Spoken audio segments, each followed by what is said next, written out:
just wanted to say I love Lois and Clark. Appreciate that, Phyllis. That was what a lucky job for a first real job for an actor. Man, So right? blessed. Holy cow! I couldn't even imagine even that. That had to. I mean, you were young, very young then, and so. I guess take us through that. Like, what was the thought process with that? Like, okay, 25, 26 years old, I'm about to be Superman, right? This is a character that transcends, like, by that point, it was already like a fabric of American culture, right?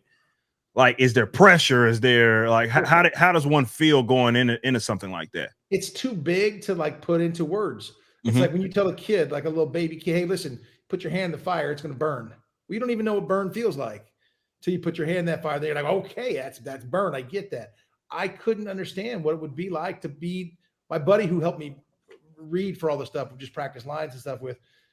He had to play my Lois Lane all the time, and he just did not like doing that. Ooh. But he helped me out, Oh. my buddy Winter. So I remember right when I finally got the job, I was just elated, and the way they wrote it made more sense to me. I wasn't trying to replace Christopher Reeve because he's my Superman. I couldn't replace him. In fact, when I played Superman, for me, Clark Kent was the character, and then Superman was the disguise. So I kind of just played Christopher Reeve's version of Superman in my mind. That's what I was doing with him, because that was the disguise. But the idea, we were sitting there, we went skiing we had a ski trip planned, my buddy and I, right after I got the job, and we're off going up a ski lift, and it's all quiet, and the snow's coming down. We're just sitting there thinking. I was just trying to put my mind together, and he's like, dude, for the rest of your life, people are going to refer to you as Superman. What does that feel like? And I was like, I don't know.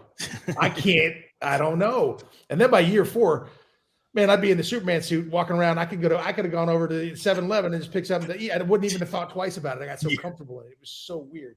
But it's one of those things. It's just too big to explain. And I am forever grateful. I love being a part of that world. I have great respect for the character and for the way we got to play him. And it's a joy of a lifetime. I love it.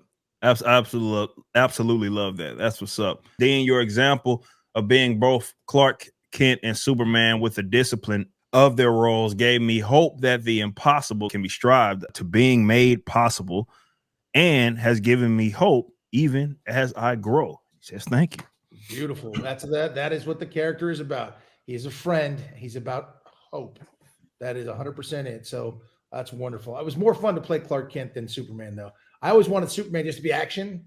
I was like, please don't have me like give a speech as Superman. It just felt weird all the time. Like, let me come in, do something heroic, and then zip out, and then we'll have Clark show up and talk about what was so cool. Or let Lois give the speech about why it was so cool. I felt like Superman was a man of action. Should come in, do the action, get out of Dodge. What was working with Terry Hatcher like, and what was she like behind the scenes? Terry Hatcher. Are you asking Dean, or are you asking 14-year-old me's imagination? So. Terry Hatcher was, in my opinion, and still is, the greatest Lois Lane of all time. Wonderful. I had to kiss her an awful lot. And you know how, like if you see something, you think, oh man, that person must be a great kisser or not. I just want you to know she was a phenomenal kisser. So anything was it all there, real and spectacular? Real and spectacular. Also, that's the Seinfeld. That's the Seinfeld quote, but also very true in real life. So I've been told. There you go. I'm not jealous. I just want that to be out there. It was my job. Can I ask Dean a question? I think this would be interesting because I bet since he's a TV and movie guy, they always ask him about what he did, but no one ever asked him, what is your favorite show, Dean? Oh, wow. Well, it's impossible not to say, Lois and Clark, because you spent 4 years doing that all day, every day, and you have so much time invested in the character. That was great fun. But I enjoyed going on other shows and making appearances on the shows just to see how their mechanics work, see how the actors are work, see how they work within their crew and their characters and so on and so forth. When it's a show that's been on that long, like Criminal Minds or like, a CSI or SUV, which I went on as well. SVU, sorry. We always made the joke about SUV. Law and Order SVU. Richard Belzer, rest in peace, was always like, yeah, it's about crimes that happen inside an SUV. That's what it is. No, but I mean, like a special victims unit, like going on there and seeing that work with them, it was great. Also, I got away with it on that one, which is very rare. Oh, wow. But it's great fun to come in and guest on these shows because they're juggernauts. Like Eric said, he watched them all the time and sees it. So it was really cool for me to get on there and go, oh, okay, this is what this set looks like. This is what it feels like to go to work here every day. This is pretty cool. I got arrested by Ice-T. Yeah. Who can say that? Yeah, true. Not many people say that. There you go. Awesome. We were on the show, but whatever. I got arrested by Ice-T, man. Put your hands where I can see them. Right?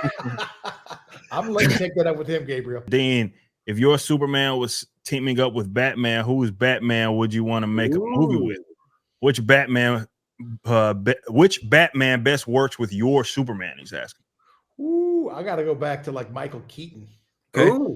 I got to go back to like Michael Keaton because he was the Batman kind of right before Clooney came in. I guess Val Kilmer was in there too, but when Clooney came in, I was shooting Superman. Actually, we were shooting Lois and Clark. He was shooting Batman, and I walked over one day. I don't think I was in the super suit, but I got to go over there, and George was in the Batman suit, but didn't have the head on. But Batman was doing a big fighting thing up there, and I was like, "How come you have a?" He's like, "That's the guy who does the flips, and that's the guy over there who does the kicks." There was like 6 Batman.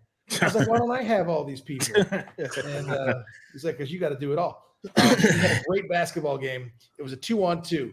George Clooney and Chris O'Donnell, Batman and Robin, versus me and Justin Whalen, Jimmy Olsen. There you go. Nice. Let's put it this way. Okay. Superman won. Yeah. Oh, nice. Let's just put it that I like way. that. When you went up for a dunk, did he say like "Save Martha" to like try to distract you or something? That's his move. That's his go-to. That's it. Martha, You're like, where's Martha? Oh. We put it down to pretty hard. Actually, he used to call me the devil on the court. Clooney doesn't like body. He doesn't like contact. Like contact, then like contact. Oh. I like what Derek Coleman said back in the 90s. You got 6 fouls. Use them. Use them. You know? Coleman used 6 every game. Yeah. No joke. Remember Charles Oakley, Derek? Oh, these guys were just. These guys are brutal, man. There.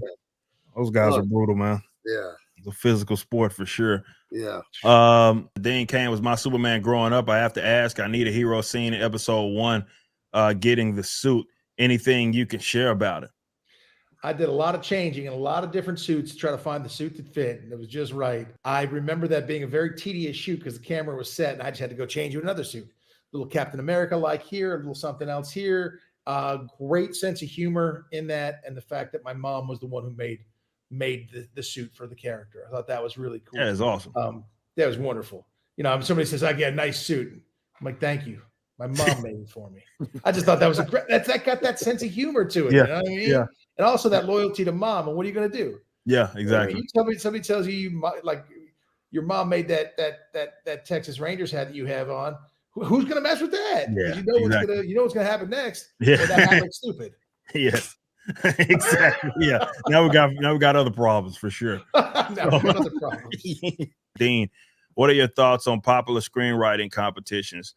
Do you think they try to choose woke writers instead of real storytellers? I'm not real familiar with those competitions. I mean, obviously, I'm a screenwriter. I've written about 40 scripts and gone through that. I don't know what they choose. It would probably make sense given this current climate that they would be looking for woke, but there's again, as we were talking about on this show, I think that that chapter is coming to a close because people want great stories, real stories, and they don't want to be fed this pablum of this is what you're supposed to do. This is what you should think. Everybody's oppressors or oppressed people or whatever it is. I think they're going to go back to the stuff we've been talking about. And so if that's what they're doing right now, I hope that changes soon. There you go. Dean, what do you think about how superheroes and superhero comics have changed over the years? Is there anything you think needs to change in the industry or community? Well, if you've been watching this show for the last 2 hours, you'll know there's a lot that needs to change. And we have some great ideas for it, I believe. And I think that it would help the superhero genre quite a bit. Not just in the films, obviously in the comics and throughout. And that's what we're doing. That's exactly what we're doing here, Intergalactic Pirate Radio. So they've turned a certain way, and that's why they're losing so much money. That's why. What was the last one they just put out? Marvel, the Marvels. Oh, the Marvel movie, yeah. Yeah, the Marvels. Yeah, that was the last one they put out. That looks like that might end up losing ultimately like a $500 million, which is impressive. Hey, it's just a $500 million. Come on. That's insane. But yeah, not doing too well. Not doing too well. Yeah, things need to change. Yeah.